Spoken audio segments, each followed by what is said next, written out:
যেমন কর্ম করবে তেমন তার ফল পাবে। তাই হুমায়ুন কবির কি বললো দেখো অমিত শাহকে, যে তাকে মানে পুঁতে দেবে। সে যদি বাবরি মসজিদ রুখতে আসে তাকে পুঁতে দেবে। হুমায়ুন কবিরের হুঙ্কার শুনে আপনি অবাক হয়ে যাবেন। যে যেমন কর্ম করেছে তার রিপিট, তাকে উত্তরটা ঠিক সেভাবেই দিয়েছে হুমায়ুন কবির। দেখে নাও, শুনে নাও। তবে হুমায়ুন কবিরের একটা সাহস আছে, সে সাহস, সেই বুকের পাটাটা নিয়ে সে হুঙ্কারটা কিভাবে দিয়েছে আপনারা শোনেন, তারপরে কমেন্ট বলবেন, শেয়ার করবেন। ওর বাপের ক্ষমতা থাকে তো অমিত স্যার আসুক, ওই বাবরি মসজিদের ত্রিসীমানায় আসলে ওইখানে পুঁতবো। আচ্ছা, বলেছেন যে আমরা ক্ষমতায় আসলে বাবরি মসজিদ হতে দিব না। আরে ক্ষমতায় তো এখনই আছে, বাপের ক্ষমতা থাকে তো আসুক না, বাবরি মসজিদ বন্ধ করুক না, কাজ তো চলছে।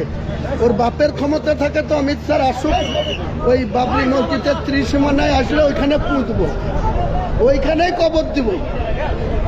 হিন্দু ভোটের মন পেতে কি এমন মন্তব্য করেছে? তাছাড়া আবার কি, মুসলমানদের বিরুদ্ধে কথা বলা তো ওদের চিরচরিত অভ্যাস।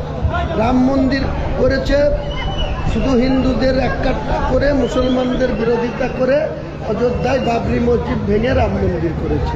এখন যখন আমি বাবরি মসজিদ করছি, এত ক্ষমতাটা মমতা ব্যানার্জিরও তো উচিত ছিল তখন আমাকে ক্ষমতা প্রয়োগ করে অ্যারেস্ট করে আমার ভিত্তি স্থাপন বন্ধ করতে পারতো। এখনো তো কাজ চলছে, তা আটকাক না, দেখি কত ক্ষমতা, ভোটের পরে কেন, এখনই আটকাক।